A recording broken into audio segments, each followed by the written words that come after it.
Good afternoon, and thank you all for joining us for this very special event. I'm Tech Sergeant Lucretia Cunningham from the 192nd Public Affairs Office, and through technology, we have a unique opportunity to bring to you inspirational leader, retired Colonel Ed Hubbard. Colonel Hubbard also wants to hear from you, so please stay on for a live Q&A immediately following. Leave your questions in the comments and hear Colonel Hubbard answer them live. So before we begin, I'm going to bring on some of our senior leaders. Let's see. Get them on here. All right.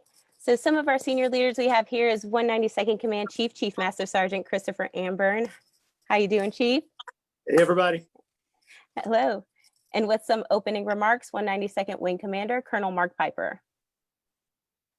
Thanks, Sergeant Cunningham. Good afternoon, 192nd team. Today, we have the absolute privilege of being joined by an extraordinary American. On the 20th of July in 1966, then First Lieutenant Ed Hubbard's aircraft was struck by two enemy surface-to-air missiles on a combat mission about 60 miles northwest of Hanoi.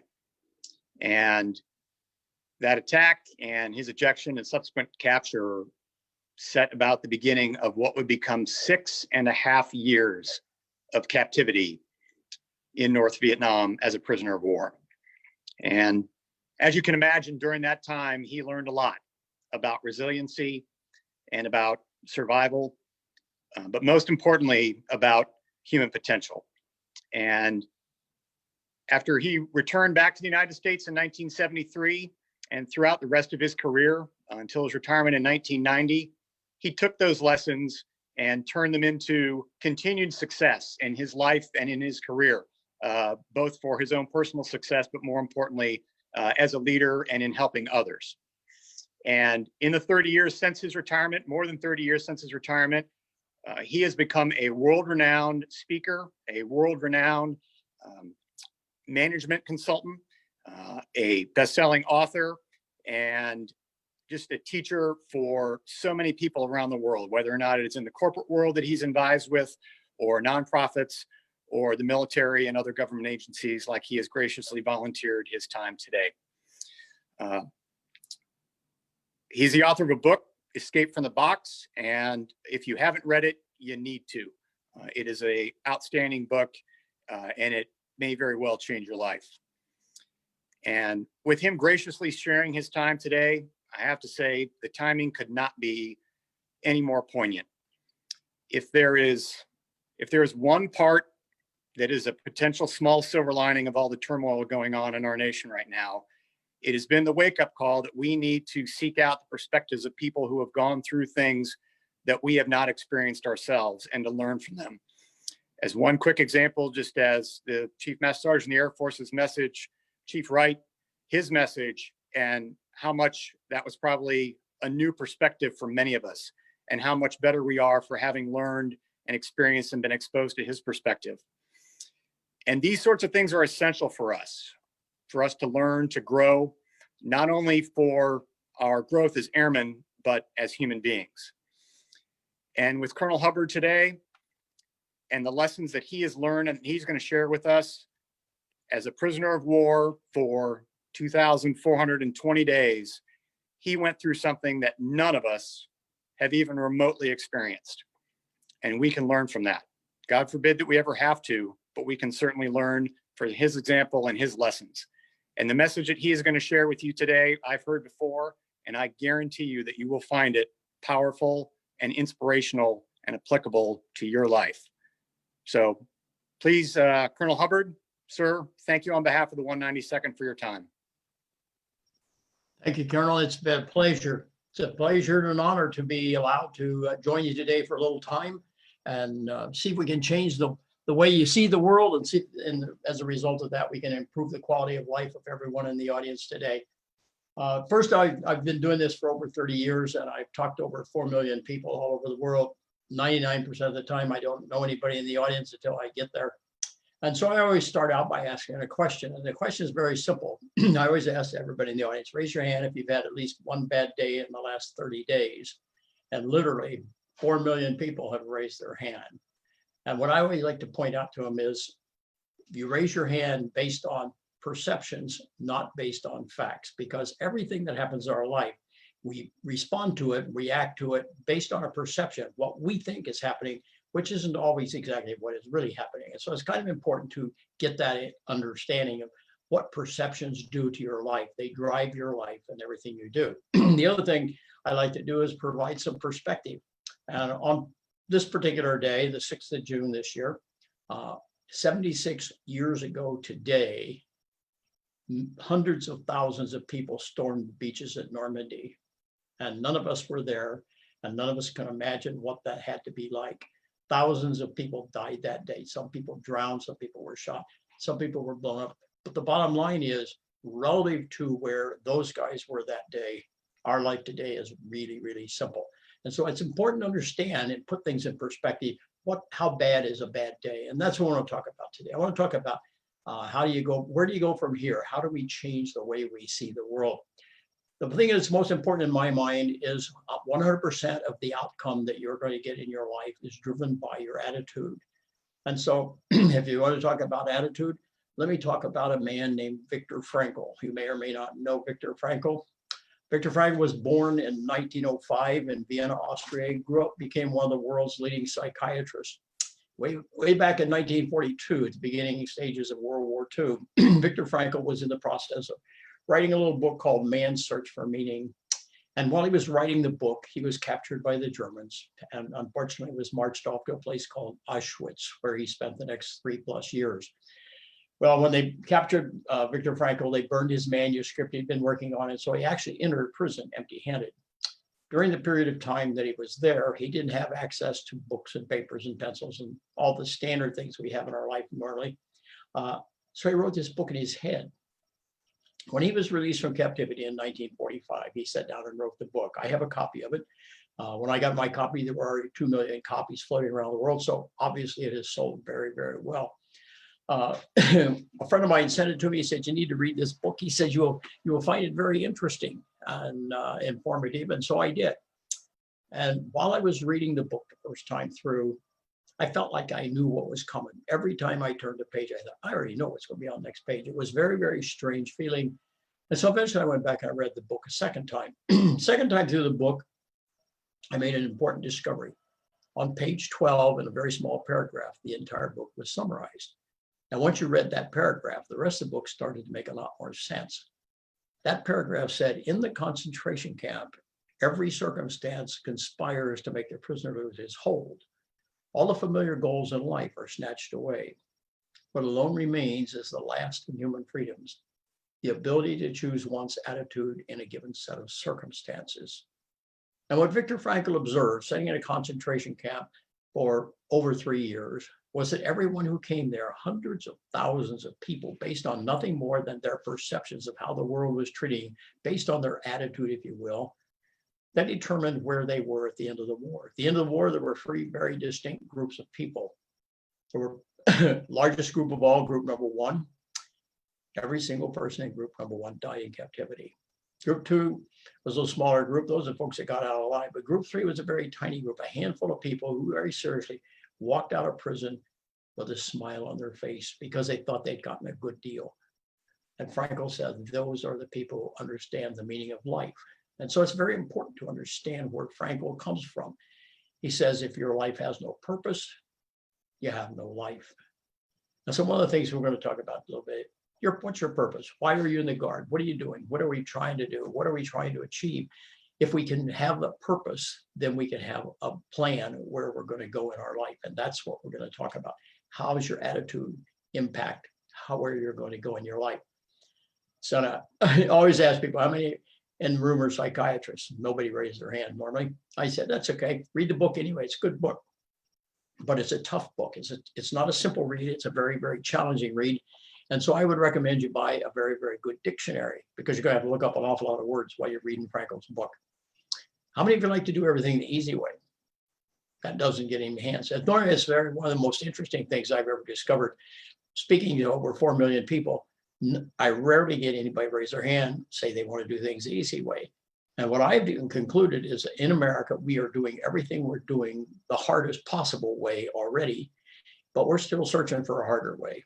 And I want to change that today. I want to show you every problem in our nation has a solution. Most of the solutions are relatively simple. Most of them are free. And we've made it so difficult and so complicated and so expensive, we can't solve the problems anymore. We have to get back to basics. And that's what I want to take you to. So I'm going to introduce you to my book called Escape from the Box, The Wonder of Human Potential. I recommend it for a couple of reasons. Number one, because I wrote it. I assume it's a good book. The real reason is because my book covers an awful lot of the stuff that Frankel's book covers. The only difference is you won't need a dictionary to read my book, because I didn't use a dictionary when I wrote it. I write in real simple terms. So if you've understood everything I've said to right now, then you understand everything in my book. It's that simple. What I like to reflect on is when you see my book, you will see there's a photograph on the cover of the book, and that's a picture of an oil painting that I painted in July of 1984 that reflects my view of the world. This is what I see when I wake up every day. This is how I deal with the world. I'm going to try to sell you this concept. If you were to look at the picture in the upper left-hand corner of my painting, you'll see a large bald eagle with his wings all spread out. He's getting ready to take off. And I painted that eagle to represent Americans. That's our national emblem. It represents all of us. Well, unfortunately, this eagle was having a little trouble getting airborne simply because I painted a big chain on his leg. And that chain was painted to reflect your infamous ball and chain, all the burdens you think you're dragging through the world, the things that keep you from being able to get things finished that you wanted to do. Back in 1984, I woke up one morning and this image popped into my head. I can't tell you why or how, but I looked around, and at those days, there were about 250 million Americans living in the greatest country in the world. And every single person I knew, without exception, every single person was complaining about something. And so that's how I depicted the Americans. They're dragging their ball and chain. They don't know what to do next. And that's a problem that we have dealt with and we're still dealing with. Once I came up with this image, then I thought I better try and do something to solve this problem. So I painted the other side of the picture. So if you look at the right-hand side of the painting, you will see the Statue of Liberty silhouetted against the sunset. And I painted the Statue of Liberty to represent what it represents to everybody in the world, freedom, except specifically in my painting, freedom from your ball and chain, a way out of this dilemma we all think we live in. In my mind, the most important part of the painting is behind the Statue of Liberty is two little rays of sunshine coming down out of the clouds. You know what that represents? Little rays of sunshine coming down out of clouds. I'm telling you, I come from a simple world. I want to make sure you can see this and understand it. Title of my painting is Keep Faith. And here's my belief. If you get up every day, you look at the left-hand side of the painting, you see the eagle with the chain in his leg. That represents how difficult life can be. But if you look at the other side, that represents the hope for the future. Statue of Liberty, little rays of sunshine. Title is Keep Faith. If you get up every day, see the world the way I see it, keep faith in that concept, I guarantee you, you can walk out the door wherever you are today, never look back, and never have another bad day as long as you live. The reason I talk about that is because I have not done one bad day in the last 54 years. I will not go there. I refuse to be, and that you can't force me there. I made a conscious decision one day, and I'm going to tell you how that happened. But I made a conscious decision I would never have a bad day. So I want you to go back and I want you to review the state laws, the federal laws, all international laws. There is nothing obligates you to have a bad day. That's a conscious decision you get to make for yourself every single day of your life. I recommend you try it my way for a little while. You're going to find life is a whole lot more fun and it's certainly a lot more productive. So that's where we're going to go today. So since I don't know any of you, we need to get acquainted. I need to explain to you how we define good and bad. I'm going to tell you a little short story about a day in my life, and we'll let you vote in your mind, good day or bad day, and we'll take that as a reference point for today. 20th of July, 1966, I got up at 2 o'clock in the morning, go to work. I don't know if you've ever gotten up at 2 in the morning, go to work, but one of the things that I found out, if you get up at 2 in the morning, go to work, odds of having a bad day just went up because you got up too soon. But that day I walked down the road a short distance. I went into the officers club at Takli Air Base in Thailand, where I was stationed with the United States Air Force. And I went for breakfast. In Thailand in 1966, there were a lot of peculiar things. One of them was outside the front gate. There was a little grass shack. Out there, you could buy 24 karat gold jewelry for pocket change. But at the officers club that day, you could buy 2 of the largest donuts on earth for 10 cents. And that's what everybody was having because they had run out of everything on the menu except donuts. So everybody got 2 donuts, whether you wanted them or not. That's all you get. Well, my donuts arrived. I cut into my first donut. My plate filled up with grease. Grease ran across the table, ran off on the floor. I thought, oh my God, if I eat that donut, I bet I will not get to fly today. So I left my donuts there, walked out, went to the squadron on an empty stomach. Went to a briefing at 4:30 in the morning, talked about a mission. We're going to fly in North Vietnam. 6:30, we all went out the flight line, got our jets, and we all went to North Vietnam. And I went to a spot northwest of Hanoi, about 60 miles, milled around the circle that morning for about an hour and a half. And at 8 o'clock that morning, I very cleverly intercepted 2 surface-to-air missiles with my airplane. I don't know if you've ever seen an airplane hit by a missile, but it does incredible damage. In less than 3 minutes, we found ourselves in a very, very awkward situation. We were sitting in a jet aircraft going literally straight down 600 miles an hour, and both wings burned off the airplane. How many options do you think you have now? You have 2. You can go with the airplane until it hits the ground, going to kill you every time. Or you can jump out. Being a prudent individual, I decided to jump out. I don't know if you've ever done that before, but ejection for our airplane was very simple. You reach down beside the seat, pull the handles, the canopy comes off the airplane. About that far above the top of your head, the wind is now going 600 miles an hour. It's the most incredible noise you'll ever hear in your life. And you're going to stick your face up in that. So you take a very deep breath, close your eyes real tight, squeeze the triggers, and you're out of the airplane instantly. 1.8 seconds later, your parachute opens automatically, you go splat, you stop. And you truly go from 600 mile an hour to standing still in less than a heartbeat. It is the most amazing thing I'd ever done in my life. Initially, it's so loud you can't believe it. And then suddenly it's deathly quiet. And that's the best news you're going to get today. It means your parachute has worked and you're not falling as fast. Well, once I was stabilized, opened my eyes, take a look around, see where in the world I was and what I had just done to myself. When I opened my eyes that morning, I was blind. If you've never hung in a parachute 15,000 feet up in the air, 10,000 miles from home, 600 miles behind enemy lines, 30 million people on the ground shooting at you with real bullets, and been blind all at the same time, then I guarantee you, you don't know what scared really means. Most terrifying moment of my life. So you know what I did? I did what every one of you would have done.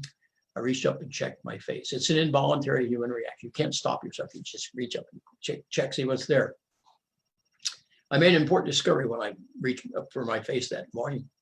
I found out I wasn't blind at all. I had gotten out of my airplane going way too fast, and the wind spun my helmet around backwards. I'm staring at the back of my helmet. And so it's all about perceptions. If you don't know what's actually happening, you can make some really, really bad choices. That day, I probably could have killed myself trying to solve a problem I didn't even have. All I had to do was turn the helmet around. I'm back. And then I looked down. I thought, oh my God, I'm 15,000 feet up in the air. It takes about 20 minutes to get down from up there. On the way down, everybody's shooting, but nobody's hitting. So I'm doing okay.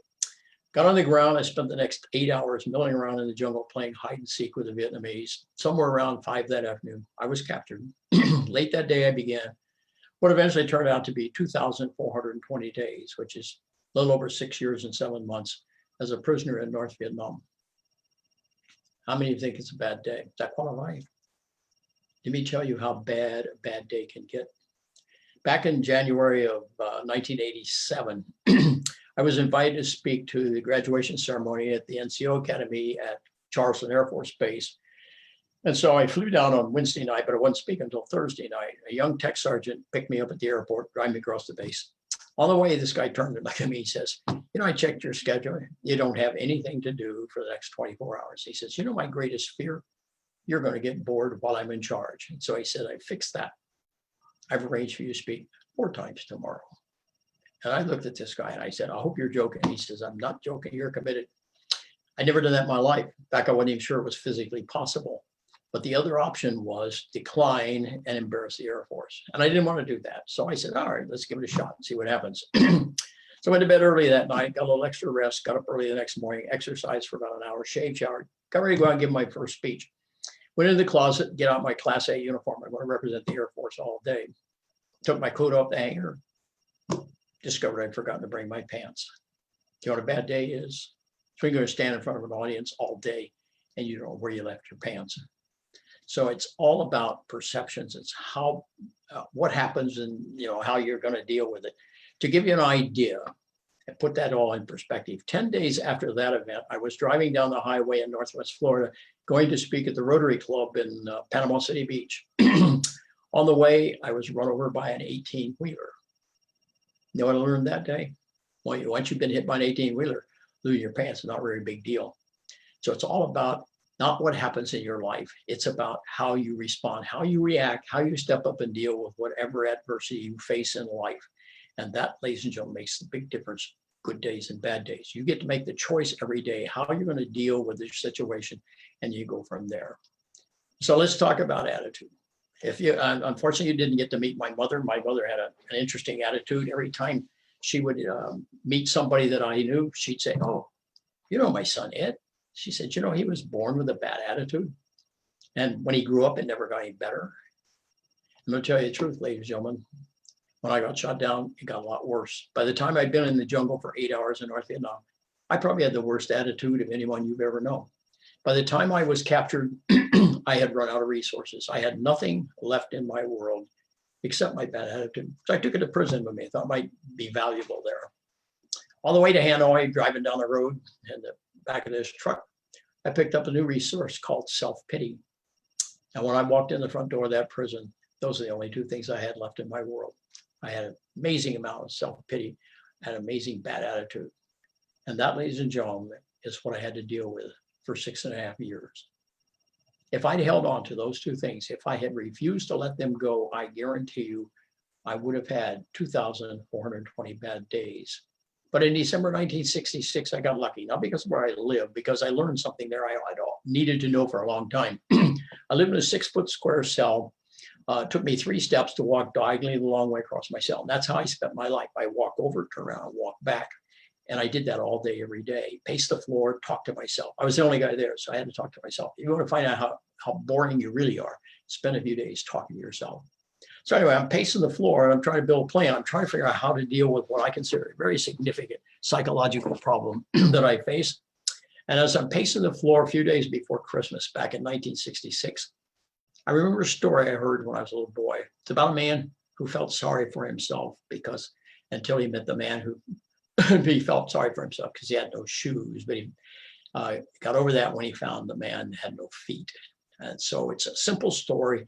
It's about learning to deal with your situation and recognize that you don't have it as bad as everybody else. With that simple thought in my mind that day, I sat down on the floor and I started talking to myself about my situation and where I was. And within an hour, I had convinced myself 99% of the people in the world had it worse than I did that day. Number one, I was an American. Folks, this is as good as it's going to get in this world. Beyond that, hopefully I was temporarily locked up. Someday I'd be free to come out. I would travel all over the world, speak to thousands and millions of people. Somebody else would pay for everything. So, I had a good deal coming, but it's going to be awfully patient. Something very, very important happened in my life that day. My attitude changed. And because of a simple change in attitude, I was able to make some very intelligent decisions about the rest of my life. The first thing I decided that morning, by God, I'm going to survive. First 5 months in prison, I didn't believe that. I knew I was going to die there. I just didn't know when and how. That day, I realized that was a perception. If I could change the perception, I could perhaps change the outcome. And essentially, that's all I did. I made a conscious decision. I didn't want to die yet, and I didn't. I learned something else that day. I found out how miserable life can actually get. And I don't know if you've ever thought about this before, but if you haven't, sometime when you have nothing better to do, go sit down in the corner in your house or anywhere. Sit right in the corner, cross your legs, stare at the corner of the wall, and sit there and stare at that wall and feel sorry for yourself for the next 5 months. That's how I spent my first 150 days in jail, sitting on the floor, staring at the wall, feeling sorry for myself. It almost cost me my life. Suddenly that day in December 1966, I realized nobody was forcing me to do this. I was doing this to myself. So I got up out of that corner and I walked out and I promised myself, never in my life will I return. And I call that the pity trap. It's deadly. If you don't get out of there, you're going to die. The most important decision I made that day, I promised myself that no matter what happened in prison, no matter how badly we were treated, no matter what happened when we came home, no matter what happened the rest of my life, I would never, ever allow myself to have another bad day as long as I live. And I made that decision 54 years ago, and I don't do bad days. I truly recommend you try this on. So let me give you a little insight into what it's like to go to prison. First day you arrive, you walk in the front door, they take everything you own, right up to it, including your underwear. They tie you up and they throw you in a little cubby hole, lock the door, and go away. And your world changes. You talk about major, major change in life. You have problems that are beyond your comprehension, and you learn the very first important lesson in prison. Problem solving in prison is not optional. If you don't solve the problems, you're going to die. So we learned to solve problems. We had no resources. We had no outside help for years. We learned to deal with the situation we were in because we had no other choice. It was that or die. And none of us were in that mood. So we worked on this for a long, long time. By the time we were released in 1973, after 6, 7, 8, 9 years for some of us, we saw the world through a different set of eyes than anybody else in the world. We came back to the United States with a completely different view of the world. I stayed on active duty for 17 more years. And every time I was reassigned to a new organization, I would call everybody in the room and I say, come on in, sit down. Tell me what it is we're trying to do. And then tell me how well we're doing. And I will tell you how much better we're going to do starting today. Because everything we do can and will be improved every single day that I live here. And if you want to get on my train, you're welcome aboard. And if you don't, get your resume up to date because you're going to need a new job tomorrow. And I was very, very adamant about that. I didn't accept excuses. I wanted to move forward. And if you want to try sell something difficult, try to sell that concept to the American people. Everyone in America thinks we're doing so well that there's no room for improvement. And I refuse to accept that. So I spent a long time trying to sell my concept. Wasn't making great progress. And then one day I sold my concept. Not only did I sell it, I sold it so well that day, no one has ever argued about it since. I was in Montgomery, Alabama at Gunter Air Force Station, at the home of the Senior NCO Academy for the Air Force. My audience that day, 250 senior NCOs, a very brave, challenging audience. I love a little challenge now and then. And a guy had told me, he says, if you have a tough audience, one that's going to really challenge you, you need to get their attention right at the beginning. So he said, when you get introduced, don't say anything for 1 minute. Well, I'd never done it before. I thought, well, this is a good time to try that. 1 minute doesn't sound very long until you're standing up in front of an audience and nobody's talking.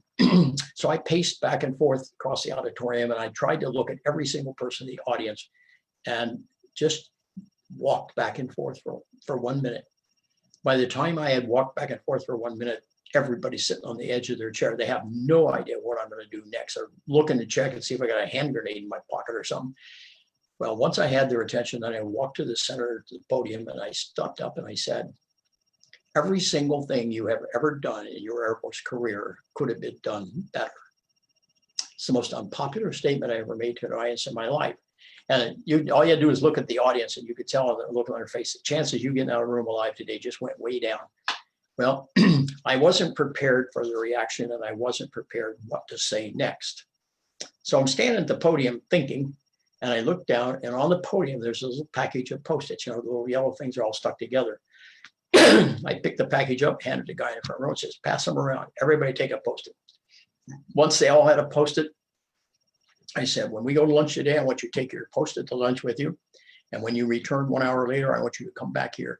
And on your tiny little Post-it, I want to see a written list, every single thing you've ever done, not in your career, every single thing you've done in your life. You did so well, you can never improve it again.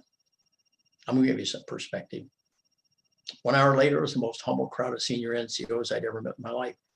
Everybody's standing there with a blank Post-it and a blank look, wanting to know, what do I put on this?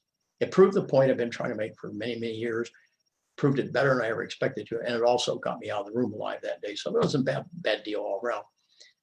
Well, that worked out so well, I started passing out Post-its. I passed out a million Post-its all over the world. Everyone gets the same instructions. Just take your Post-it, take it home with you, put it on your upper left-hand corner of your bathroom mirror so you don't lose it. And every day of your life, when you wake up in the morning, the first thing you do is go in the bathroom. So while you're in there, check your Post-it. Check and see how many things you've written on there. All the things you've done in life so well can never be improved again. And if you ever put anything on your Post-it, send it to me. I'll get you a new one. How many do you think I've gotten back? I've got 2. Actually, I didn't get 2. One, the first lady just called me on the phone. She says, I filled out my post. And I said, you're joking. I said, what'd you put on your post? And she says, I had a child. I don't think I can improve on that. And I said, you win. That's good. I said, I wouldn't have thought of that in a million years. And so I said, I'm going to send you a new post. When you fill it out, let me know. Never heard from her again.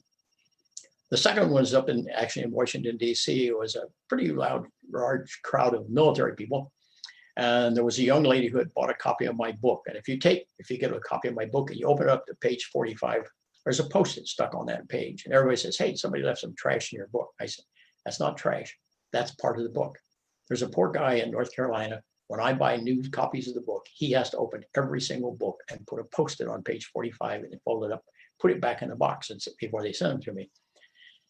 Well, this young lady had already read the book, and she said, I read the book and I've already filled my post. I said, you're joking. I said, what did you put on your Post-it? She said, I married my husband. I don't think I can improve on that. And I said, I met your husband. I bet you could. Anyway, the bottom line is this: everything we're doing in life can and will be improved if you are of such a mind, and it's all driven by your attitude. So the thing that we have to worry about is, where do we go from here? If we assume that you buy into this, where do we go from here? And it's in what can we do? What can we contribute? The purpose in life, I'm convinced everything we do in life can be done better if you have the right attitude. And the attitude is based on what you believe you can do and how hard you're going to work to do. And the influence that you can have on other people's lives is very, very significant. I had the rare opportunity 22 years ago now. I was invited to speak to an audience up in St. Louis. And after I had spoken, the man that invited me came over and he said, here's a deal. He says, how would you like to go to work for us? I said, well, I already have a job. And he said, no, I'm serious. I said, so am I. I already have a job. He said, we like your message. We'd like to share it. Our company believes you must improve the quality of life of the people that you work with in the local community. And we'd like to send you out to speak as a community service in every city where we have an office. And I said, who's going to pay for this? And he said, we're going to pay for the whole thing. I said, well, all right, that's very impressive. I said, you're on. And this guy got a big smile on his face. And I said, what's so funny? He said, do you have any idea how many offices we have? I said, no, I don't have any idea. He says, 10,000. Well, I was a little overcommitted, obviously. And but if I tell you I'm going to do something, I'll do it. I'll figure out a way. It may take forever, but I will get it done. So over the next 2 or 3 weeks, I'm flying around the country doing speeches for everybody and his brother. And the one thing that I could not quit thinking about was, how am I going to do what I committed myself to do with this guy? So the second week out of town, I stopped off in Kansas City to visit my mother. And because it was the weekend, I took her to church. When we walked into her church that morning, her minister was standing there, and I'd known him for years. And he said, oh, yeah, it's great to see you. Come on in. He says, I got a new quote for you. He handed me this little piece of paper. He said, maybe you can find a use for this. And he handed me this little piece of paper. And on the little piece of paper, it said, the only true monument to mankind is the mark you leave on the life of another person. And I suddenly realized that was my job. That was my mission. That was my purpose, as Viktor Frankl called it. So I say I did 1,800 events for these people over the next 6 years. And the purpose is to improve the quality of life of as many people as you can every day of your life. And so if I could sell you this concept and get you to work in that realm, make that your purpose, regardless of what your AFSC is or anything else, then we are on the right track to go somewhere. But what I really want to do is I want to go that route, but I want to show you how high we could raise the standards if we got serious. Everybody in the room already heard the boss sets the standards. And once the boss sets the standards, then we struggle almightily for a year and we meet the standards. And what does the boss do? He raises the standards again. And everybody moans and groans.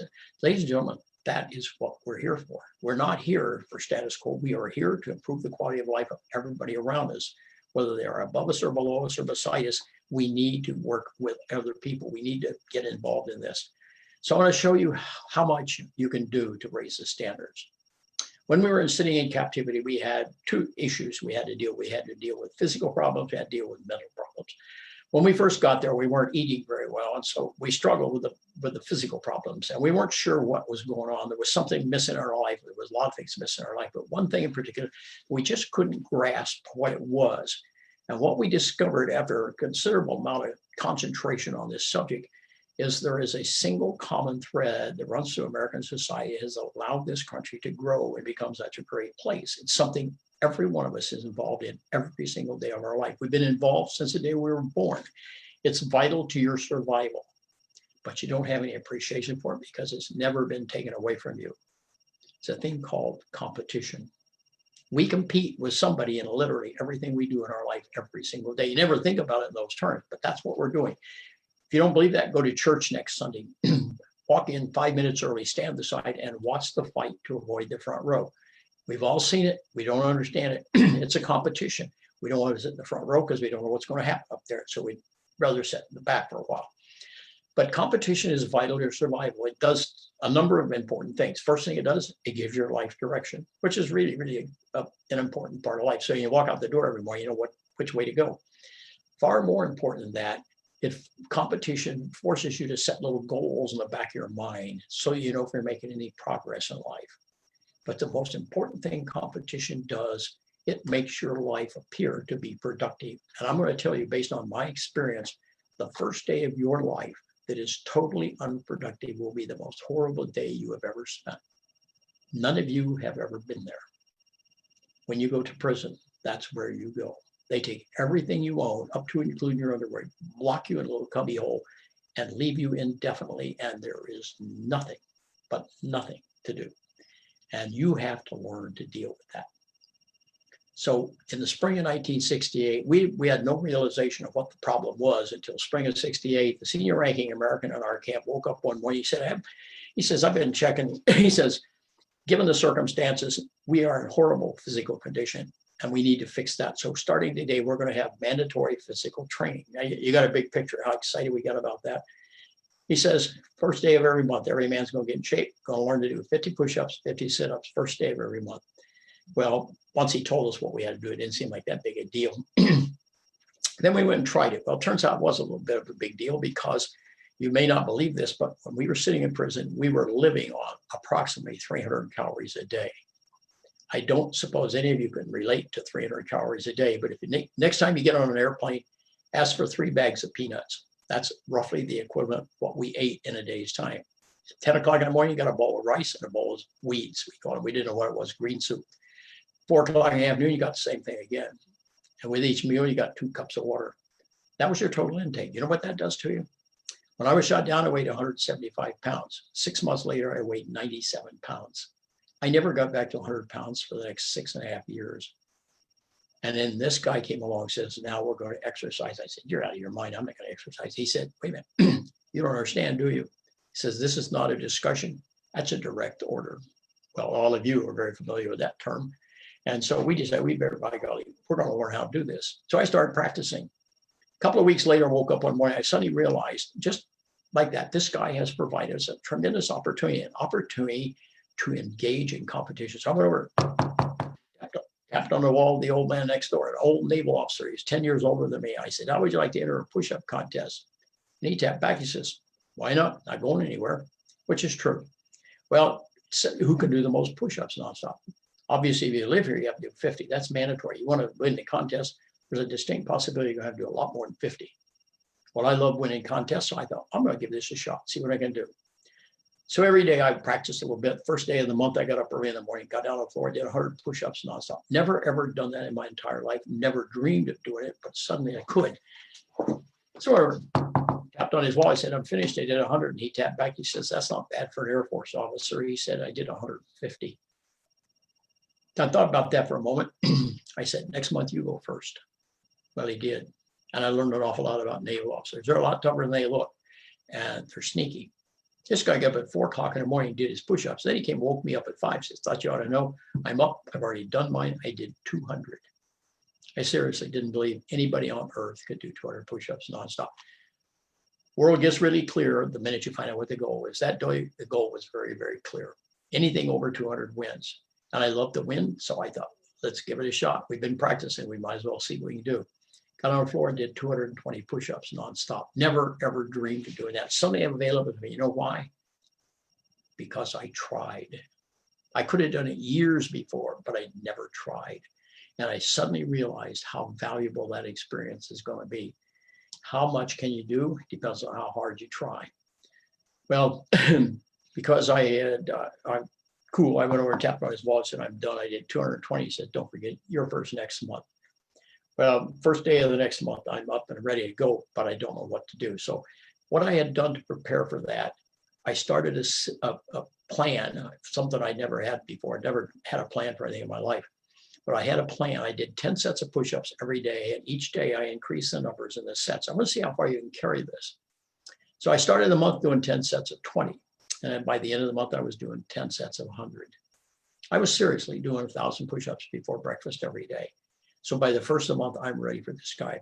I got on the floor, did 360 push-ups nonstop. Tapped on his wall. I said, I'm finished. And he said, how many did you do? I said, 360. He said, I did 660. Well, needless to say, I never want to do push-ups again the rest of my life. So I'd lost the first round. I said, you want to try me in sit-ups? So we started a new contest, use the same concept, started a new concept, a new contest. And I worked so hard because I had to win this time. By the first of the next month, I was geared for this guy. I got up at 4 a.m., warmed up, got down on the floor, and sat down on the concrete floor and did push-ups or sit-ups for about 4.5 hours. I did 2,000 sit-ups nonstop, only to find out the other guy did 2,700. I didn't want to do those anymore either. So I thought, I said, have you ever jumped rope? And he said, no, I've never done that. I said, good, you're on. Something I knew how to do. When I was 19 years old, I went out to Colorado just on a wild hare to do a ski demo. Well, my only problem, I'd never skied before. And when I was 19, I didn't worry about things like that. I called my buddy Bruce at the University of Denver and said, how do you do this? He said, oh, it's simple. He said, take your skis, go to the top, put them on, come back down. That was my lessons to learn to snow ski. I went to 11,000 feet on one of the passes out there, got on my skis and go streaking down the mountain like I knew what I was doing. 30 minutes later was the back at the bottom of the mountain. I'm fast. 30 minutes later was the back at the bottom in a toboggan with the ski patrol. My left leg was broken in 4 places. So it didn't work out real well. But once I had a long leg cast for 6 months. Once I took the cast off, my left thigh was 7 inches smaller than my right thigh. And I looked like I had a real serious case of polio. So I started jumping rope, and I jumped rope for years to regain the use of my leg. And now I was going to put that to practice, and all that practice into use. We started a contest. We took an old shirt that we found laying in our cell. We tore it in little break strips. We braided our own rope. We started jumping rope. Who can get over the rope the most times without missing? When we started, 40 was a good number. 50 was virtually unheard of. But over the next 3 years, we got really good. By the time we were released in 1973, the day I walked out of prison, I held the world record 3,640 times over the rope without missing. Takes over an hour and a half going just as hard as you can go. Bernis, the old Navy guy, I have to tell you, when he got out of jail, he held the world record. Unfortunately for him, he got out of jail 20 days before I did, and the contest wasn't over yet.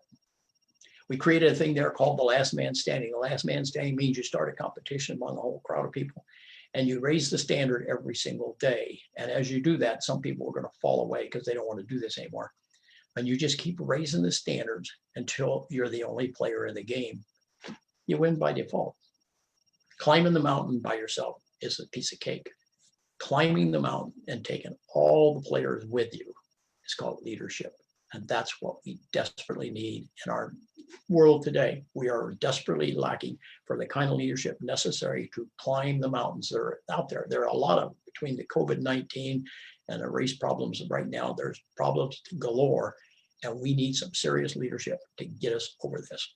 And that's where we need to go. Physical condition in prison, very critical part of our life, but there's another part of life in prison, even more critical. It's called mental condition. Mental health in prison, the hardest single thing I've ever dealt with. I told you, we lived in little cubby holes, but let me just tell you how our day started. 5 o'clock in the morning, they rang the gong, and the gong was just a piece of metal banged on another piece of metal. And the first thing you did when they rang the gong was you get up, go look out the door. you see the sun coming up and see you're having a really, really good day. It means you're still alive. And in those days, there was no competition with anybody except the guy outside with the gun. It wasn't fair and it wasn't fun. So mentally, we were learning to deal with this. Mentally, we had to make some adjustments. And so we started an education program. Well, first thing that happened in September 1969, treatment changed rather dramatically, went from really, really bad to far better. And as a result of that, we suddenly had an infinite amount of time on our hands that we'd never had before. And we panicked because we weren't absolutely certain you could survive mentally in that kind of an environment. So first thing we did, we passed the word around the camp, tapping on the wall, says, anybody knows anything that we don't know, pass it down here. We will memorize it. We didn't care what it was, worthless information. Do something to fill our day. First message came from a guy who said, when I was 10 years old, my mother taught high school English. Every Monday, she gave me a poem to learn, and I practiced all week. Friday night at our family dinner, I was allowed to recite my poem for the whole family. If I did well, I got to eat. So he said, trust me, I learned a lot of poetry. Well, things that are his favorites were things by Rudyard Kipling. And he learned Gunga Din and the Ballad of the East and West and If and a lot of things like that. He says, let me think about it. If I can remember some of those, I'll teach them to you. 3 days later, he came, tapped on the wall. He said, you ready to start? And I said, yeah, I'm ready. He said, let's start with the Ballad of the East and West by Kipling. I don't know if you've ever heard of that before. Have you ever heard this phrase? Oh, East is East and West is West. Never the twain shall meet. That's the first line of the first verse, 46 verses.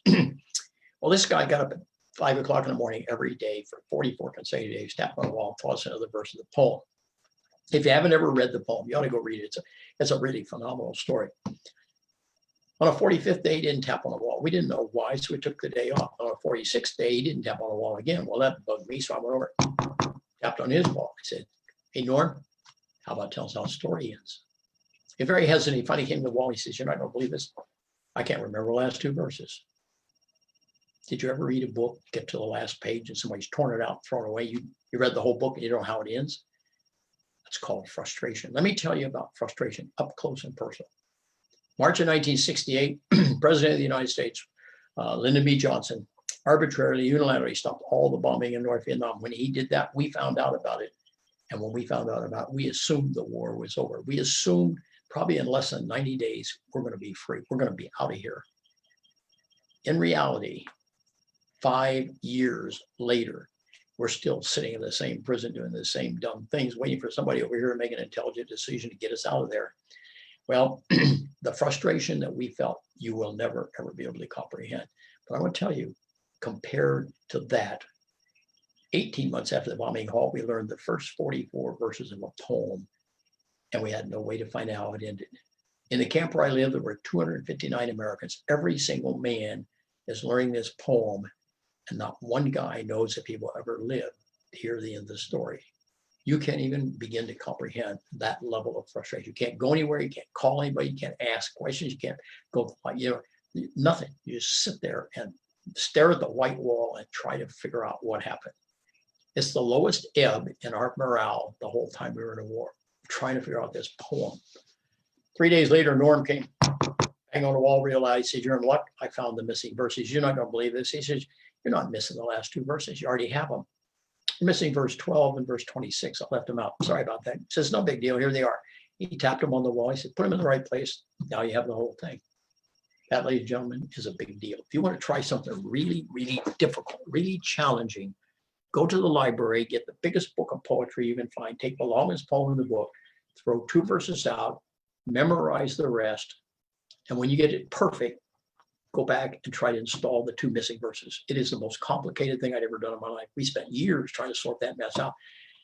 When we came home 3 years later, first thing we did, got off airplane, went straight to the library, check out the book, see if the guy's lying about the poem. Turns out the poem the man taught us in prison is absolutely word perfect. But you know what's important? The day he taught us the poem, he hadn't even thought about that poem for 25 years. We are convinced every single thing you've ever learned in your life from any source is all stored right there in your personal computer. It's been there since the day you put it there. It'll be there till the day you die.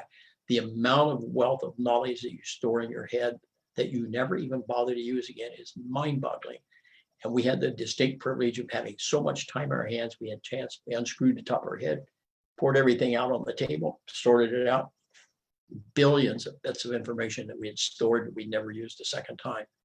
You wonder what human potential really is? We have no idea. It depends on what you believe in and how hard you're willing to work. That's all. Let me shift gears just a second and tell you, people say, why did you tap on the walls? It's very, very simple.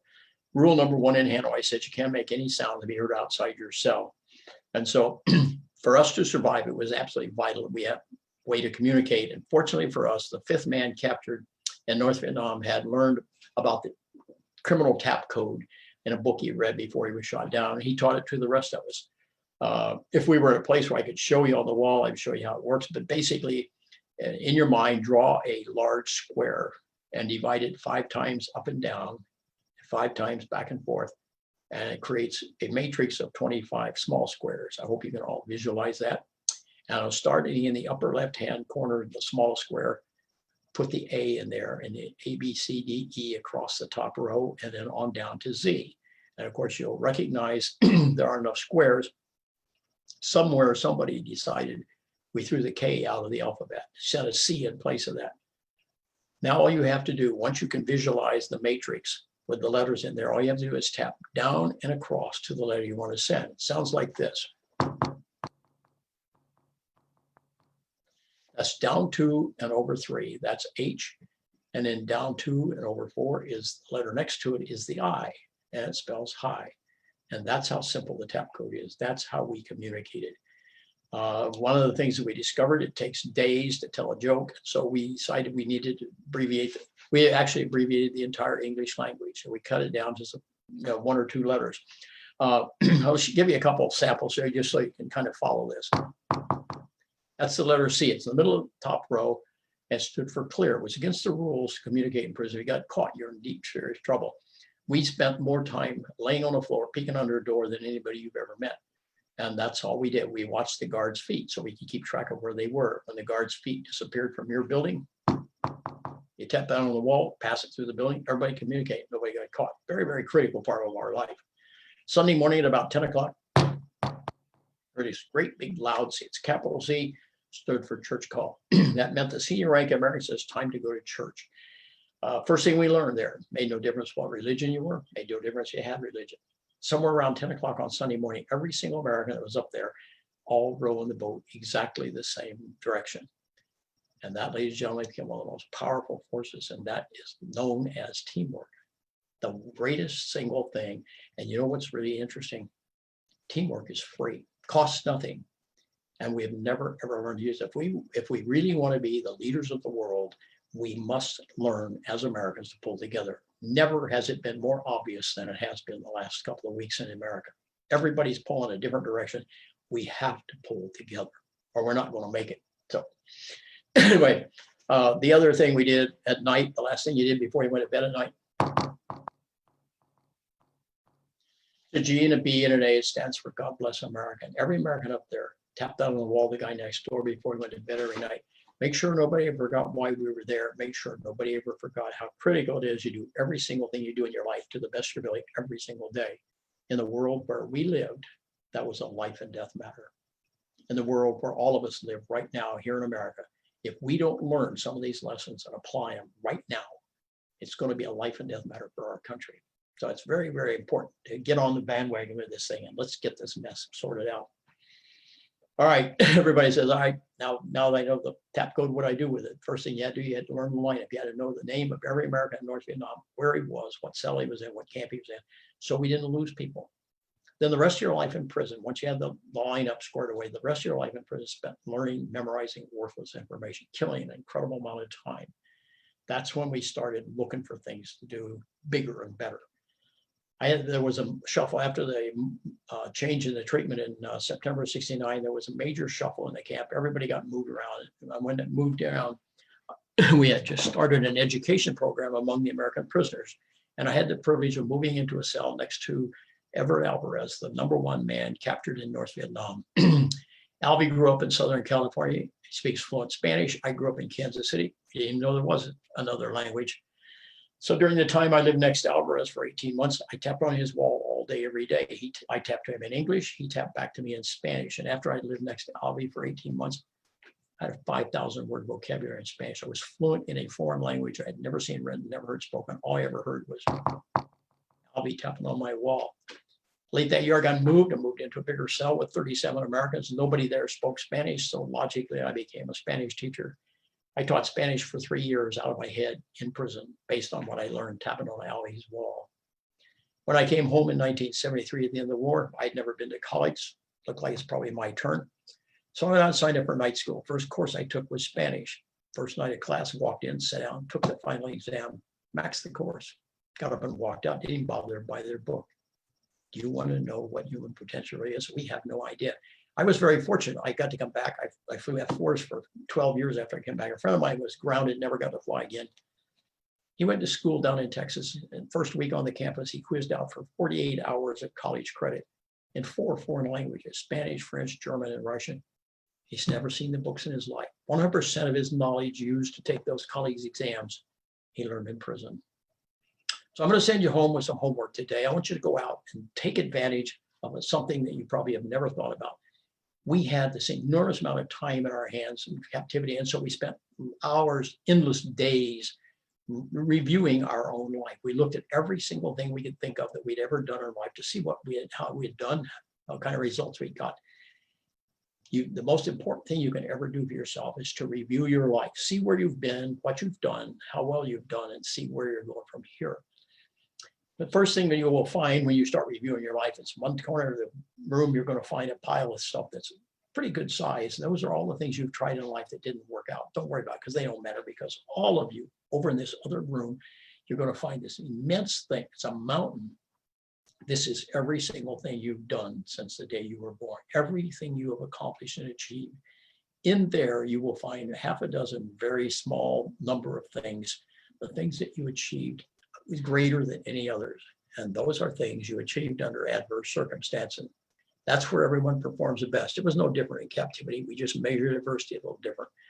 I want to help you understand how far you can raise the standards by telling you a little short story about one man, what he was able to do physically and mentally under the most adverse circumstances I've ever been exposed to. And I hope this will help you understand how high we could raise the bar in this country if we just took the simplistic approach that was taken in captivity.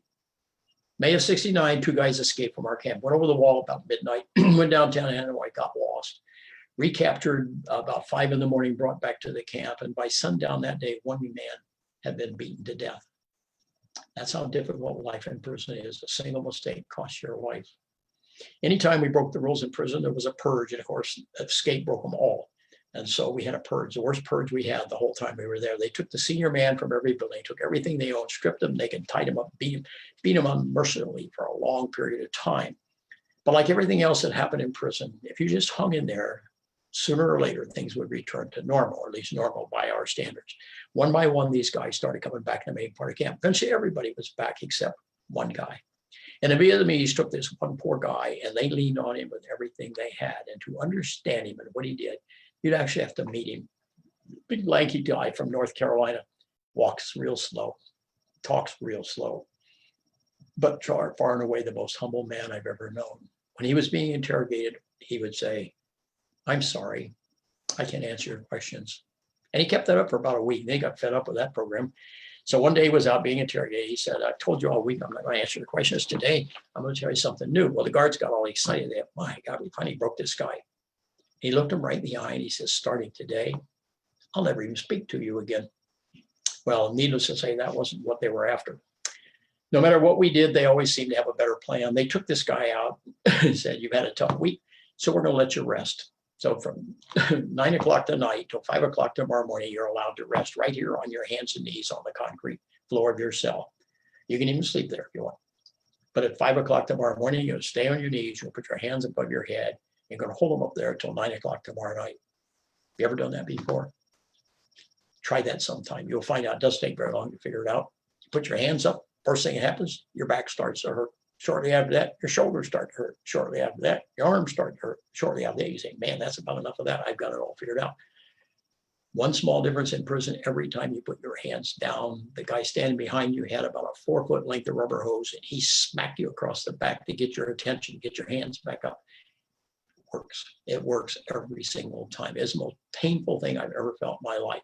And this guy was being hit about 100 times a day. He wouldn't talk to him. So after the third day of that, the Vietnamese ran out of patience. He took this guy, tied him up in a ball, hung him on a hook in the ceiling, beat him with a club, and they broke his left arm. And he still wouldn't talk to him. So after a few days of hanging, he was brought back to his cell to rest. And he came back and he spent his nights on his hands and knees. He spent his days with his hands in the air. And he did that without any sleep with a broken arm for 14 consecutive days. And he never spoke to him. We don't know what happened on the 14th day. All I can tell you, it was relatively quiet in the camp right up to about 5 in the afternoon. There was a lot of commotion outside my cell.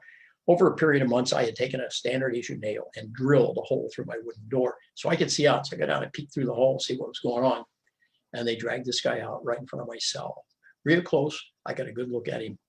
And based on his physical appearance, you had to assume this guy was dead, except for one thing. The guy's still walking. He's still holding his head up. And I am convinced it's because he understood the words of one of the poems we learned in prison. A poem you've all heard of called If. One of the verses applied to the situation. It says, if you can force your heart and nerve and sinew to serve their term long after they are gone, when there is nothing left within you except the will that says them, hold on. There's a guy who could have written the book on that. I told that story to 100,000 people last year. Everybody says the same thing. God, I'm glad I wasn't there. I don't think I can hold on. The most important single thing I'm going to tell you today is you're wrong. You may not believe this, none of us were handpicked to go to prison. None of us volunteered to go to prison. We all got there by accident. Every man in that prison represented a cross-section of American people, just like every one of you. And there's only one small difference between you and us. We've been there and we did what was required to get out of there alive. Because you haven't been there and you don't have the privilege of that kind of an experience to draw on, it's very difficult to sit down and say, what do you reach out and grab onto and hold on to in that environment to stay alive for 6, 7, 8, 9 years? In order for you to really seriously understand how much more is available to every one of you, you need to understand where we have been, what we did there, why it worked for us, why it would work just as well for you if you'd been sitting right there beside us. I have a little short story. It takes 3 minutes to tell, and then we'll end. I'm going to tell you how it looks from our standpoint. I want you to close your eyes wherever you are, put yourself in solitary confinement, and try to visualize what it was like where we were, and I'll describe it to you. My place, a little 6-foot square concrete cell in the outskirts of Hanoi that I spoke about earlier, was at a camp that we called the zoo, the camp or the prison cell that I lived in at the time, known among the prisoners as the outhouse. The time for me was December 1966. I had been in prison for 5 months, and I'd been in solitary confinement in the outhouse for 28 days. I couldn't see anything those days, partly because I didn't have a window, but more importantly, because both my eyes were completely swollen shut from being beaten in the face every single day for 28 straight days. And I couldn't hear anything in those days either. There was this very, very strange thumping noise. I couldn't figure out what it was. It took me a week to figure out what I heard. I heard my heart beat. It was a throbbing in my ears because both my eardrums were broken. Less than 5 feet from where I spent my entire life, diagonally across the other corner of my little cell, was a little rusty bucket served as my latrine. The smell from the bucket was pretty unbelievable, but it wasn't important. What was important, that little bucket only had a 1-day capacity. Because I was in a great deal of trouble, I had not been allowed to empty that bucket for 10 days. The only single option available, I had to take the soup bowl that I ate from and dip the contents of that bucket and pour it through a hole in the back wall of my cell, a soup bowl that nobody ever got around to washing. I laid on the concrete floor. Temperature in concrete, the concrete on that floor was about 20 degrees. I laid there in the filth for 28 days, was never allowed to wash. I was as filthy and miserable as I'd ever been in my life. And I guarantee you, my morale hit an all-time low. I was no longer concerned about the cold. I was no longer concerned about the lack of food. I was concerned about whether or not I was even going to be alive on New Year's Day. And that was only 3 days away. I heard that familiar sound banged on the wall of the building next door and realized it was Sunday. And even though I'd been separated from everybody in camp for 28 days, I never lost sight of the value and the importance of going to church call with them. I told you church in prison a little different than anything you've ever done probably. First thing our church call said, I pledge allegiance to the flag of the United States of America. Something we did with greater sincerity than anything we'd ever done. That was normally followed by the 23rd Psalm. Looked like it'd been written for us. One of the lines says, yea, though I walk through the valley of the shadow of death, I will fear no evil. Perhaps one of the greatest lessons of captivity is Fear is nothing more than a feeling comes over you when you lack confidence in your ability to cope with life as it's been dealt to you. Once you step up and accept full responsibility for your own life and your own future, fear isn't such a big deal anymore. The other line says, thou preparest a table before me in the presence of mine enemies. My cup runneth over. Probably the most ironic situation I'll ever be in my life, locked up 10,000 miles from home in a crummy communist prison all by myself, giving thanks for my good fortune. Because you see, those of us in that prison behind the bars were actually the free people in that prison. People on the outside had the guns and the keys, but those people are still there. They are in prison for life because their minds are captured and ours are free. We always ended our church service in captivity by singing God Bless America. And we sang it very quietly because obviously in those days, we didn't need to get any more trouble. We had more than enough already. Today, I want to end your little brief tour of solitary confinement by inviting you to join me singing God Bless America. And as you sing, maybe you feel a little chill up your spine, maybe you feel a little lump in your throat. That, ladies and gentlemen, is pride in being an American. And that, ladies and gentlemen, is pride in doing the very best in everything you do in life every single day. That, ladies and gentlemen, is what we felt every second of every minute of every hour of every day for 6 or 7 or 8, 9 years in one guy's case. And that's what we reached out and grabbed onto. Personal pride is the single greatest possession you'll ever have. If you have a sufficient amount, there are no limits in your world. If you don't have a sufficient amount, you could be in serious trouble. When we finish singing, I hope you understand where we've been, what we did there, why it worked for us, why it would have worked just as well for you if you'd been sitting right there beside us. Hope you understand now why I say human potential, nothing more than a state of mind. But the most important thing, I hope you understand why I painted that oil painting. That eagle with the chain on its leg represents how tricky life can get. We already know that. Hope for the future is on the other side. Statue of Liberty, little rays of sunshine. If you can get up every day, keep faith in that kind of a concept, then and only then can you escape from the box. You come out here where I live. We seriously don't have time for a bad day. How about join me singing God Bless America? God bless America, land that I love. Stand beside her and guide her through the night with light from above. From the mountains to the prairies, to the ocean white with foam. God bless America, my home, sweet home. God bless America, my home, sweet home. Thank you so much, Colonel Hubbard. That was so amazing. I'm going to bring back on Chief Amburn. There he is. Before we start the Q&A session, I want to first remind everybody that's watching, put your questions in the comments and Sergeant Ellis would get those to me so that we can ask Colonel Hubbard some questions. Go ahead, Chief.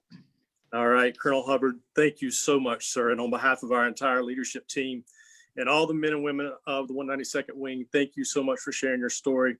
Sir, you're such an inspiration. This is the second time that I personally got to hear your story, and that's personally impacted me, as well as so many others that's been through tough times in life and tough experiences. So you are a true picture of what resiliency is all about. You're an American hero, and I personally can't fathom what you went through while in captivity for that long. But sir, from all of us to you, thank you. Thank you for your service, and thank you for your sacrifice, and thank you for your commitment. And sir, I know that there's a lot of our airmen that's interested in your book. And so right before we go to Q&A, sir, if you just take just a few seconds to tell them how they can purchase your book. And then for our airmen who are interested in getting a book from Colonel Hubbard, if you would just simply shoot me an email, and I will start a spreadsheet and collect the money and get it all out to Colonel Hubbard, and we'll get a book to you. So over to you, Colonel Hubbard. Thank you, sir. All right, then the simple way is obviously the simple way. If you need a book immediately and you don't want to get in line with the rest of the troops, all you have to do is send it to look on my website, edhubbardpow.com. It tells you how to get them. It costs you $30 to get one there. But if you go with the chief, I sell them to you for $20, and I always put them all in a box and ship them to you. We'll save thousands on shipping. The other thing I want to tell you is the photograph that I talked about that's on the cover of the book. I actually have lithographs, signed, numbered, limited edition lithographs of that painting And I have one that I want to send to you guys. And I know none of you are old enough to remember this, but 50 years ago today, I had been in prison 1,418 days. And Chief, if you will get me an appropriate address to ship something to you, I will send you a lithograph to the 192nd. So Thank you very much. And in exchange, sir, and in appreciation for you visiting with us today, and I don't think you can see it because of my background, but we've got a really cool lithograph for you as well. And sir, this is, it's got the F-22 Raptor on there with the 192nd Wing Tail Flash, the 149th Fighter Squadron, and we're going to get some of our members to sign it. And we're going to get that to you, sir, just as a small token of our appreciation for you sharing your time. Thank you very much. Yes, sir. Sir Cunningham, over to you. Right. So we do have some questions for you, sir. There was about almost 300 people watching you talk just now, and we just had a few questions come in. Alexandria Zavala asked, "Are you still friends with the Navy officer?" Am I still friends with him? Yeah. Did you keep in contact with him? No, unfortunately, he went to give a speech up in, I can't remember now, in Oregon, I think it was, with a friend of his in a light airplane. And on the way back, they crashed and he was killed about 6 years ago. Oh, no. But the last time I saw him, we have a reunion every year. The last time I saw him, about probably almost 10 years ago now, I saw him and he was in great shape. And I said, "Hey, Cole," his name was Cole Black. I said, how are you doing to stay in such good shape?" And he says, "Oh," he says, "I get up every morning and take the dog for a run around the lake.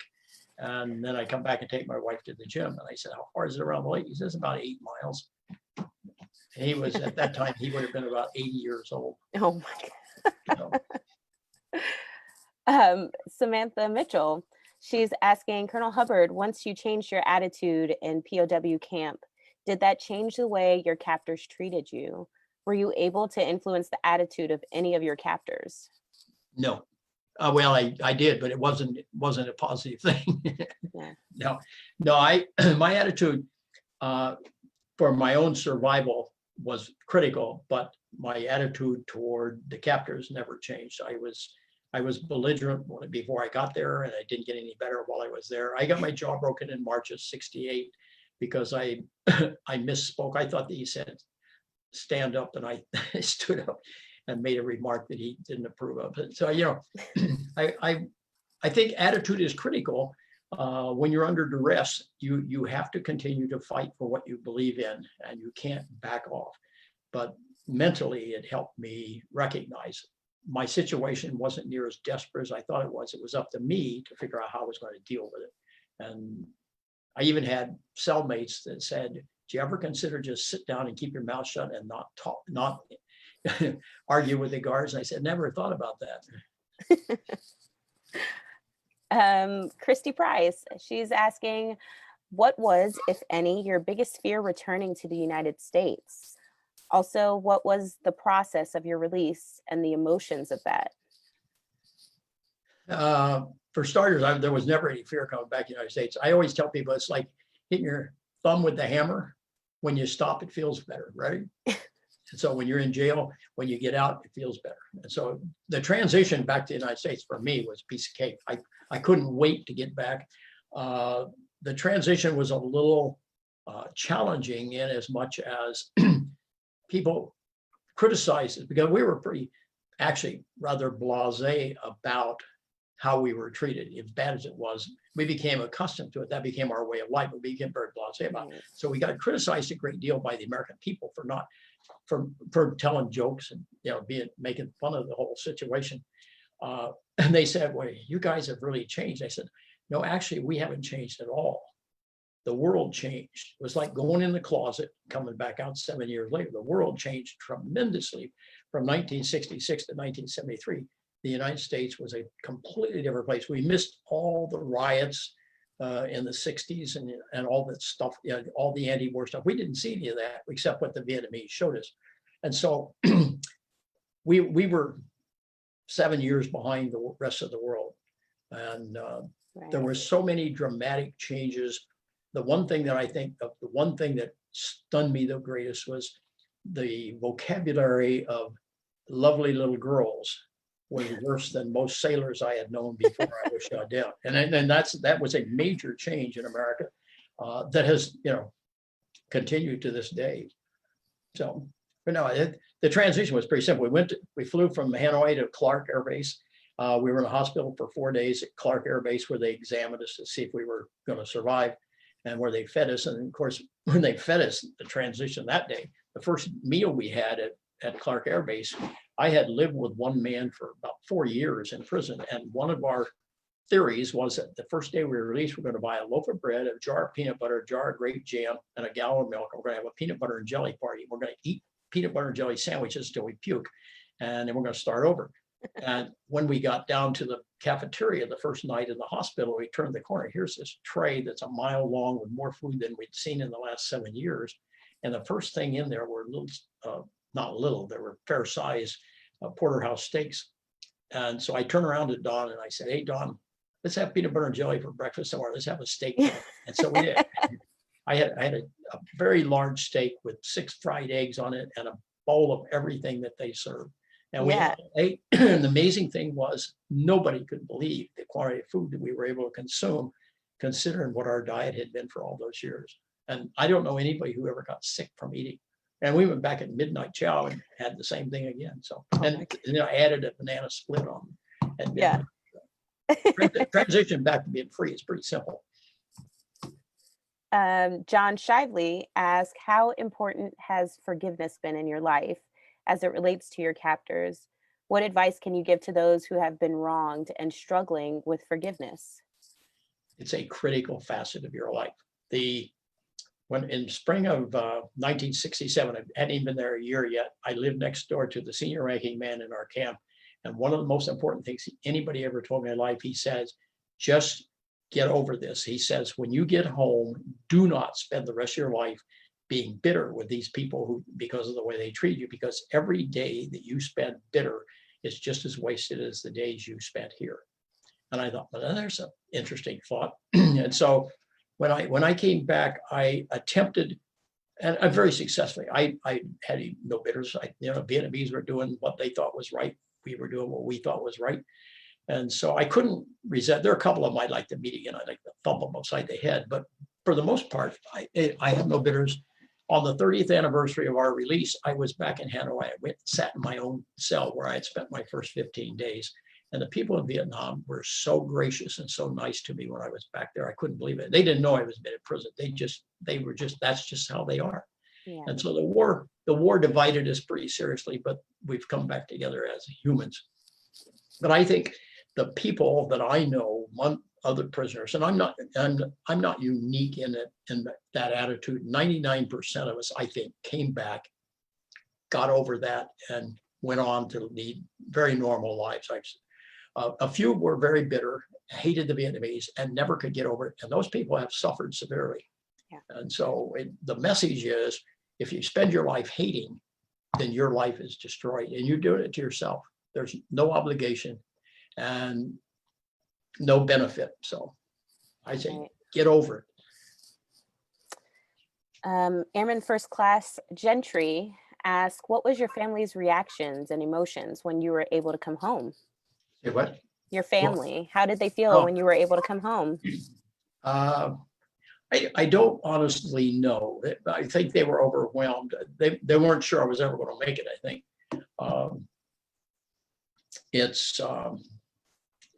My mother and father would never talk about what happened when I was shot down or how they dealt with it or anything like that. My wife was bitter. She hated everybody, and she paid a price for that. She died of alcoholic, and when she was 39 years old. So that's the difference where I went, where she went. My son was 2.5 when I was shot down. He's 10 when I got back. He and I got on great for a long time. We don't get on as great now because he doesn't think that I paid for his education. I thought I did. But anyway, it was just when my father died, I was there, and my mother the next day got out this large pasteboard box full of letters, and it was all the letters that she had received when I was shot down, and then all the letters she had received when they found out I was alive 9 months later. Wow. And I had never seen any of those, and I'd been back for years when my father died, and they had kept that under the table and you just didn't know it was there. But I opened it up, and ironically, the first letter I found was the last letter I wrote that I mailed the night in the middle of the night on the way to the flight that I got shot down. And the last line said, "I really ought to be getting some rest. I think tomorrow's going to be a long day." Little did I know, but I never saw that letter. I threw it in the mailbox on the way to the squadron, and they got it 2 days after I was shot down. So, Wow.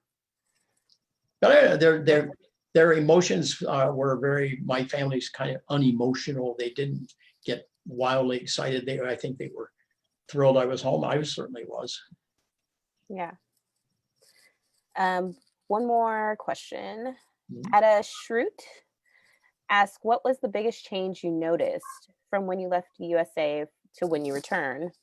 You kind of went over that, but was there anything Well, that you really noticed was different? Yeah.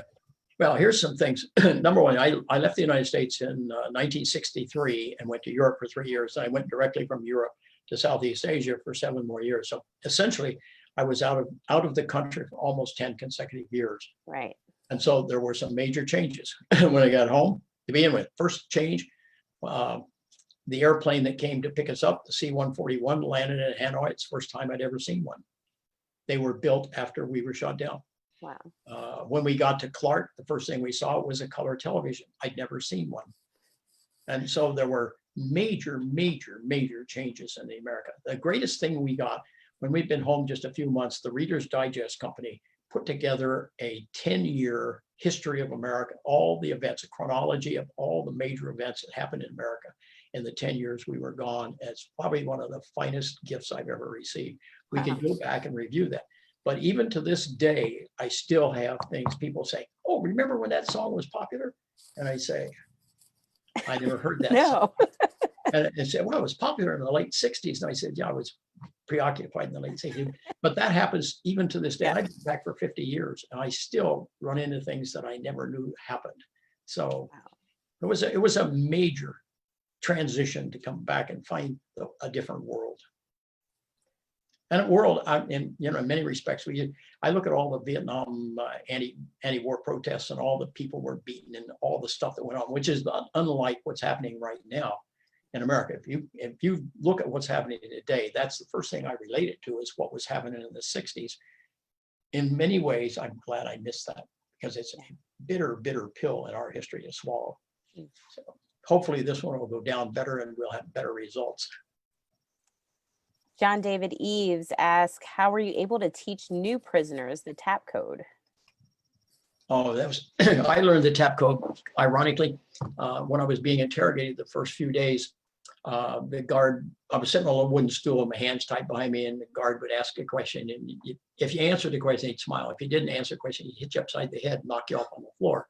Well, if you haven't ever done this before, go get your hands tied behind you, sit on a stool, and let somebody hit you, knock you off the stool. You know what's going to hit the ground first? Every time, your head.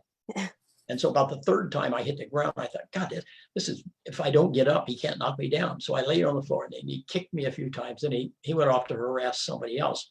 And as soon as he left the room, I got up and I'm going to ransack his desk and steal everything and open all the drawers. And he had nothing either. his drawers were empty, but there was a message someone had written in ink on the bottom of the desk drawer. Says, all Americans learn this code, C=K, tap down and across, good luck. And it had the little matrix drawn in there. And so that's where I learned the TAP code. Oh. Later, I got back to my cell, and I'm laying on the floor, and I'm looking up, and it's etched in the whitewash on the wall. I'd been there the whole time. I'd been there for 5 days, and I wasn't even clever enough to figure out what it was. But then it dawned on me what that was. When I had a guy move in next door to me while I was still in solitary confinement, to call on a TAP code, you had to do this. Y'all know what to do next? You ever heard that? It's called shaving a haircut. No. But when you tap on the wall, you go. If the guy on the other side of the wall didn't do that, you knew it wasn't American, because every American knows that from somewhere. I'm not sure where. So I got up to the wall, and this guy had moved in, and I tap on the wall and go. And he goes. And I said, good, he knows the TAP code. So I said, who are you? And he tapped back and said, who are you? And after I did about iterations of that, I realized he didn't know the tap code. He was mimicking what I was sending. Right. So I did 1 tap, and then I waited and he did 1 tap, and I did 2. By the time I got up to 5, he said, yeah, I understand. So 26 taps is a Z. Well, it takes all day to Yes. talk that way. But I taught him in 2 days, I taught him the tap code using that unbelievably cumbersome method. What we learned years later, we all had a little porcelain cup that, about this big. If you put your cup up against the wall, the bottom of the cup, put your mouth in the mouth of the cup like this, and put your hands around it, you can shout in the cup, and the guard outside your door can't hear you. But the guy on the other side of the wall's got the open end of his cup against the wall and his ear against the bottom of the cup. And you can talk through 18 inches of concrete. And we did that. It took us years to figure that out, but over time we became, we improved all the time. We were always looking for a better method. So next question, Frank Hartzell. What would you say is the biggest improvement of our country as a nation since the 1960s? What would you say is the biggest negative change? Positives and negatives since the 1960s. wow, well, I guess getting the space program cranked up again is pretty significant. The first man to walk on the moon, Neil Armstrong. When I came out of prison, the first thing I asked, I said, we heard that had happened, but we didn't know anything about it. So the first thing I did is start asking people, when did this happen? Nobody knew. I couldn't believe something as significant as Neil Armstrong landed on the moon, and nobody knew when it happened. So I went and looked it up. You know what? He landed on the moon on the 3rd anniversary of the day I was shot down. So it's simple for me to remember. 20th of July, 1969, he landed on the moon. Here we are, 50 years later. Now we're finally cranked ourselves up. We've become better qualified to do things by taking the government and civilian industry and couple them together and learning how to do things. Some of those folks out in civilian industry not only have a lot of money, they have a lot of brain power that the government may or may not own. And so joining forces, what did I call it? Teamwork. The worst thing that's happened, I think, is the lack of progress. The thing we're arguing about walking down the streets today that started way back in the 60s with Martin Luther King, and we have not ever finished that trip. And we're going to have to finish that trip. It's not a political issue. It is a human issue. And the air crew that I flew in, there were 6 of us in the airplane. We were shot down. One of the guys was a black guy, the nicest single man I've ever met in my life. And so I have no problem with that. But I think there are, all you have to do is watch the news. It's terrifying to me that we have allowed our nation to collapse into this situation and not done the right thing to make it go away. We've got to change that. We've got to fix that. And it's not going to be simple. My wife and I talk about this every single day in the last 2 weeks. That's all we talk about is how do we do this? Nobody's got a plan what needs to be done. And it's not something that's going to happen overnight. You can't throw that switch and make this all go away. You've got to find a way to create an environment where everybody feels better.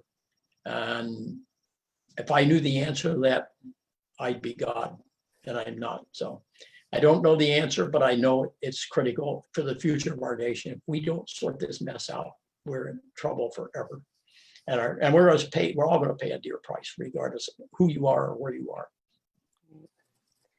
One last question. Airman Gentry again is asking, what was your favorite aircraft to fly? Well, I have to say the F4 because it's the loudest one I ever flew. Now, the F4s, I love the F4. Before my career ended, while I was a chief of safety at Eglin, and so I got a lot of opportunities under the guise of being important that I go out and understand everything. I got a lot of pit rides in the F-15, the F-16. The one airplane that I didn't get to fly in was the F-18. I flew in the F-16 with the Air Guard in Great Falls, Montana for a week one time. I went up there to speak, and they were gracious enough to take me up fly every day. And we took 4 F-16s and we went out and we hassled with the F-18s. They came down from Canada, and the F-18s cleaned our clock every day. And so it led me to believe the one airplane I want to fly is the F-18. Never got a chance to do that. Maybe I'll talk to a Navy group someday. It'll find me a way to do that. Well, I want to thank you so much, Colonel Hubbard. This was really amazing, and for addressing the audience and answering those questions live too. Been an honor and a great privilege. Thank you very much for inviting me. Thank you. So to the audience, again, if you'd like to learn more about Colonel Hubbard and get a copy of his book, just send a private message to Chief's Facebook page, the 192nd Wing Command Chief Facebook page, or you can send him an email. Once we post this video, it'll be on YouTube, on our YouTube channel and our Facebook page, and then we'll make sure to tag Chief's page on there as well so that you can have a link to it. We'll be back here tomorrow with the Command Chief Master Sergeant of the Air National Guard, Chief Master Sergeant Ron Anderson at 1300, same time again. But until then, thanks again, Colonel Hubbard. Thank you. Appreciate it. Thanks everybody for watching.